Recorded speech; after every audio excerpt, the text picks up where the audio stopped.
اگر آپ اللہ والے بن جائیں تو اللہ اپنے بندوں کا امتحان تو لیتا ہے مگر اسے کبھی ضائع نہیں کرتا. اس کے لیے کچھ مشکل نہیں ہے میرے بھائی اور میری بہنوں. So decide for yourself right now. اگر رشتہ نہیں ہو رہا تو کیا ہوا؟ His doors are still open.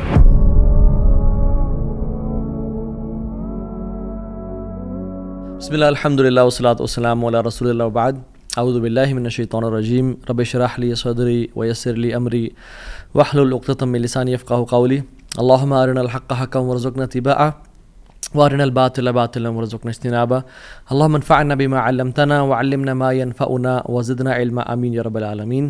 Welcome back to another episode of Wednesday Night Exclusive. آج ہم بات کریں گے سیڈنس کے اوپر، پریشانی، مصیبتوں کے اوپر، جو لائف میں ہماری زندگی بالکل رک سی جاتی ہے، بند ہو جاتی ہے، کچھ سمجھ نہیں آتا کہ کہاں جائیں، کیا کریں. So don't be sad. یہ ہمارا آج کا ٹاپک ہے اور ہم 3 پرنسپلز کی بات کریں گے، 3 اللہ کے ناموں کے بارے میں بات کریں گے کہ اگر کوئی بھی شخص ان کی امپلیکیشن، اس کا مطلب اور اس کی ٹرو ایسنس کو سمجھ لے تو اس کی لائف میں جو پرابلمز ہیں وہ ڈیمینش ہو جاتی ہیں. وہ پرابلمز نہیں رہتی، اس کو سکون اور چین نصیب ہوتا ہے. اور وہ 3 نام کیا ہیں اللہ تعالیٰ کے؟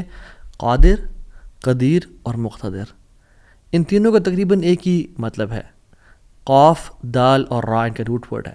قادر قرآن میں 12 دفعہ آیا ہے، قدیر 45 ٹائمز آیا ہے اور مقتدر 4 دفعہ آیا ہے. وچ شوز کہ اللہ سبحانہ وتعالیٰ ہر چیز پر فل قدرت رکھتے ہیں. اللہ تعالیٰ ہر چیز پر قادر ہیں. اللہ تعالیٰ اسباب کے محتاج نہیں ہے.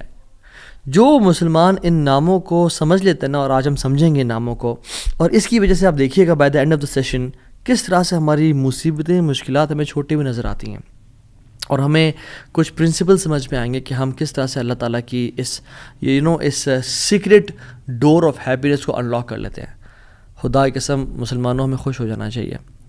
وہ کسی چیز کا محتاج نہیں ہے، نہ وہ اسباب کا محتاج ہے، نہ وہ لوگوں کا محتاج ہے، نہ وہ ٹائم اینڈ اسپیس کا محتاج ہے، نہ وہ لاز آف فزکس کا محتاج ہے. ہر چیز اس کی محتاج ہے، وہ کسی چیز کا محتاج نہیں ہے. So great news to all the Muslims. اگر ڈاکٹرز نے جواب دے دیا تو کیا ہوا؟ وہ قادر ہے، قدیر ہے، مقتدر ہے. اگر رشتہ داروں نے چھوڑ دیا تو کیا ہوا؟ اگر رشتہ نہیں ہو رہا تو کیا ہوا؟ اگر کاروباری لوگ جو ہیں انہوں نے آپ کو دھتکار دیا اور سائڈ پہ کر دیا تو کیا ہوا؟ His doors are still open. وہ مسبب الاسباب ہے. اللہ رب العالمین وہی ہیں جو یوسف کے دور میں تھے، جو ابراہیم کے دور میں تھے، جو موسیٰ کے دور میں تھے، جو عیسیٰ علیہ السلام کے دور میں تھے. اللہ رب العالمین وہی ہیں اور وہ ہر چیز کو بدل سکتے ہیں. وہ ہر بند دروازہ کھول سکتے ہیں. مقتدر کا مطلب تو سبحان اللہ یہ ہوتا ہے کہ اس میں نا قدیر کی بھی بلاغت ہے، یعنی جو ہر چیز پر مکمل قدرت رکھتا ہے. آپ لے لیں مثالیں، یوسف علیہ السلام کی اگزامپل دیکھ لیں. ایک بچہ جو کہ بالکل اپنے انفینٹ سے نکل رہا تھا، اس کو کنویں میں پھینک دیا گیا. وہاں سے اس کو قافلے نے پرچیز کیا اور بالکل for pennies he was sold. اور عورت نے حملہ کیا ان پہ، گناہ کرنا چاہا، جیل میں ڈال دیا گیا ان کو. ٹھیک ہے، وہ شخص جو کنویں میں پھینکا گیا، جو جیل میں ڈالا گیا، جو اتنا بے بس کہ نہ باپ نہ ماں نہ بھائی، بالکل مصر میں ان نون اسٹرینجر، اور وہ جیل میں بھی ہو، نو کانٹیکٹس، نو پی آر، کیا بنے گا اس کا؟ القدیر نے، المقتدر نے اس کو وہاں سے اٹھا کے ایجپٹ کے تخت پہ بٹھا دیا. اللہ ہر چیز پر قادر ہے. ابراہیم علیہ السلام باپ بھی چھوڑ گیا، باپ نے کہا تجھے میں رجم کر کے مار دوں گا. ہر کوئی ساتھ چھوڑ گیا، حتیٰ کہ سب جمع ہو گئے ان کے خلاف اور ان کو برہنہ کر کے کیٹاپلٹ میں ڈال دیا. اور وہاں سے جب آگ میں ڈالنے لگے تو کیا پڑھا ابراہیم نے؟ حسبی اللہ و نعم الوکیل. مجھے اللہ کافی ہے. اور کیا ہی وہ نعم الوکیل، کیا بہترین دوست ہے، کیا بہترین کارساز ہے وہ. اور اللہ تعالیٰ نے وہ کس طرح کا قادر ہے، وہ کس طرح قدیر اور مقتدر ہے کہ اس نے ہواؤں کی ڈائریکشن کو نہیں پھیرا، نہ ہی اس نے سمندروں کے رخ کو بدلا، نہ ہی اس نے کوئی پرندے بھیجے جو کہ اس پانی کو، اس آگ کو ٹھنڈا کر دیں پانی پھینک پھینک کے. نہیں، بلکہ ڈائریکٹ اس آگ کو کہا جس کی صفت ہے جلانا، قُلْنَا يَا نَارُ كُونِي بَرْدًا وَسَلَامٌ عَلَىٰ إِبْرَاهِيمَ. ہم نے کہا اے نار، اے آگ، ٹھنڈی ہو جا اور سلامتی کا باعث بن جا ابراہیم کے لیے. کچھ روایات میں تو یہ بھی آتا ہے کہ ان کی صحت کے بھی کچھ ارچہ کلام ہے کہ ابراہیم علیہ السلام سے پوچھا گیا کہ سب سے بہترین مومنٹس آپ کی زندگی میں کون سے تھے؟ تو ابراہیم علیہ السلام نے کہا کہ جب میں آگ میں تھا کہ اللہ تعالیٰ نے اس کو حکم دیا تھا کہ ٹھنڈی ہو جا، اور اتنی ٹھنڈی نہ ہونا کہ ابراہیم کو تکلیف پہنچائے، سلامتی والی بن جانا.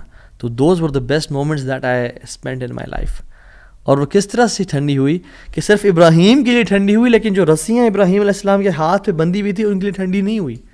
اس رسیوں کو جلا دیا مگر ابراہیم علیہ السلام کے بال تک کو بھی نہیں جلایا. اور جب ابراہیم اس آگ سے نکلے تو ان کا جو باپ تھا آزر وہ دیکھ رہا تھا اور کہتا ہے نعم رب ربو کو یا ابراہیم، کیا رب ہے تیرا ابراہیم. یعنی ایک کافر کو ایک مشرک کو تو یقین آ گیا کہ کیا رب ہے ابراہیم کا. ہم نے 50-60 سال زندگی گزار لی لائف کے، کچھ نے مجھ جیسے نے تو 20-30 سال گزارے زندگی کے. ہمیں ابھی تک رب کی قدرت پہ یقین نہیں آیا، ہمیں ابھی تک آنیسٹلی اللہ تعالیٰ کے مکمل قادر ہونے پہ یقین نہیں آیا. تیسرے پارے میں ایک شخص کا ذکر آتا ہے قرآن میں کہ ایک شخص گزر رہا تھا اور ایک قریہ سے، ایک بستی سے گزرا، ویلیج تھا، اور وہ بالکل یعنی آپ سمجھ لیں رونز تھا، وہ بالکل کھنڈرات بن چکا تھا. تو ان کے ذہن میں ایسے ہی خیال آیا who will raise them up، کون کھڑا کرے گا انہیں دوبارہ. ابن کثیر اور باقی لکھتے ہیں کہ وہ عزیر علیہ السلام تھے. خیر نیورتھلیس اللہ تعالیٰ نے ان کو موت دے دی، اور موت دینے کے بعد جب اٹھایا تو کہا کہ کتنا عرصہ تم پڑے رہے ہو اس جگہ پہ؟ تو کہا کہ دن کا کچھ حصہ. اللہ تعالیٰ نے کہا کہ تم 100 سال مردہ رہے ہو یہاں پہ. اور ان کا جو حمار تھا، جو گدھا تھا، وہ پیرش ہو گیا، اس کو یعنی کھا کے کیڑے مکوڑے، مٹی نے اس کو ڈیکمپوز کر دیا. لیکن جو ان کا کھانا تھا، اللہ اکبر کیسا قادر ہے اللہ تعالیٰ. فانظر الی طعامک وشرابک لم یتسنہ، اپنے کھانے کو دیکھو اور اپنے پینے کو دیکھو، اس کو کسی نے چھوا بھی نہیں ہے. کھانا ہم باہر سے آرڈر کرتے ہیں، کچھ کھا لیں تو فریج میں نہ رکھیں، اور ایک دن گزر جائے تو وہ باسی ہو جاتا ہے، خراب ہو جاتا ہے. ایک دن کھانا برداشت نہیں کر سکتا، لیکن 100 years گزر گئے، کھانے کو کسی نے چھوا بھی نہیں. اور جو حمار تھا، جو گدھا تھا ان کا، وہ بالکل پیرش کر گیا اور ڈیکمپوز ہو گیا. اور عزیر علیہ السلام کے نظروں کے سامنے اللہ نے اس کو دوبارہ